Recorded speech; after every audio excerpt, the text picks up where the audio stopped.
Hello. So I just wanted to come on here and go over some similarities and differences between being a childcare provider in a childcare setting versus a home setting. So some of the similarities that I discussed today with the new job I have coming up were still mandated reporter, appropriate dress code, maintaining a professional relationship between parents and staff, documenting and recording children's progress. So these are all things that I learned when I was still working at my child development center, and all those were extremely crucial and important, and I abided by all of them.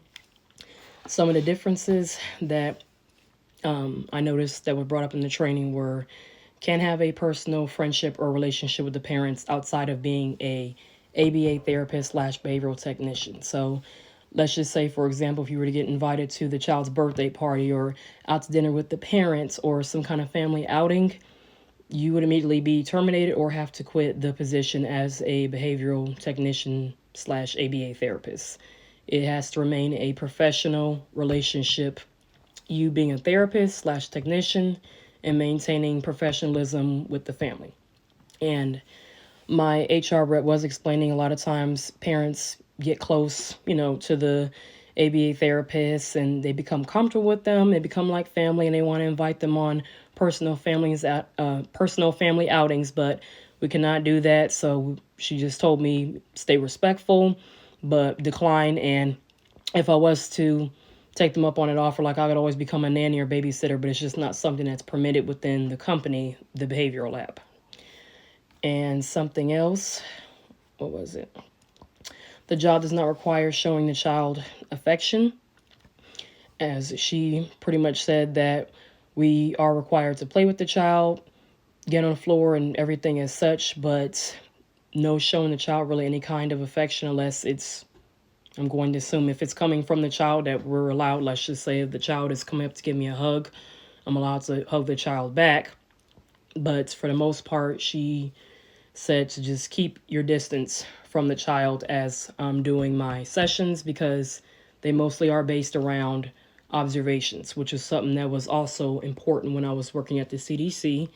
So she told me just keep your distance from the child, still interact and engage with them, but make sure you're not getting too close because it is an assessment as to what I'm doing. So I can take my notes and everything like that, but give that child the space and opportunity that they need to do to play and reach their goal for whatever the activity is going to be.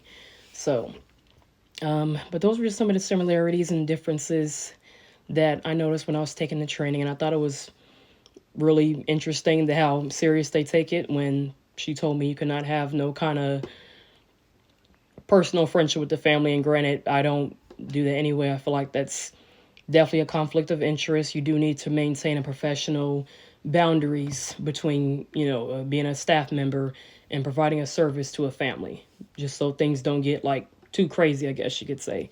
You want to make sure that things are remaining professional and not getting too comfortable if they're inviting you out for, like the child's birthday or a trip to the park. Respectfully decline. And if you do want to take them up on that offer, then you would be terminated from the job and no longer be an ABA therapist slash behavioral technician. So it definitely is something to take into consideration if you are to apply for the behavioral lab for this position.